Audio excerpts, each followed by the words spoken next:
everyone, I'm going to show you how to use our ice maker. This is a really neat ice maker that makes Nugget ice. When you arrive at our place, you are going to see that it's powered off. The first thing that you want to do is you want to remove the ice drawer. And to do that, you pull it out, lift it up, and the whole drawer comes out. Then you'll see a reservoir inside, and there's two max fill lines. The max fill line to the right says ice full max fill. That means that that is the line that you want to fill it to if you have a drawer full of ice. So you don't want to go beyond that line, because then it'll make too much ice for the drawer to hold. The next one to the left is the one that you're going to be interested in, and that is the max fill line for ice empty is what it says. And so you're going to fill it up to this line, no higher than this, and it's going to go ahead and fill your drawer full of ice.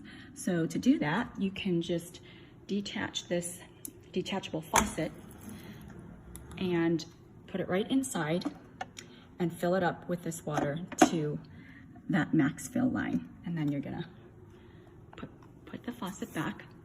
Now you can certainly use filtered water or spring water that you purchase. Just remember, the better quality water you use, the better quality ice you're gonna get. So after you fill it up to that max fill line, you're going to put back the drawer, and to do that, you're gonna, remember, lift it up and then slide it in. Then you hit the power button and you're gonna start hearing the motor run. In about 20 minutes, you're gonna start seeing some ice nuggets fall into the drawer. And in no time at all, you're gonna have a drawer full of Nugget ice to use in your drinks. So I hope you enjoyed this video. I hope it was helpful, and I hope you enjoy your stay. Bye-bye.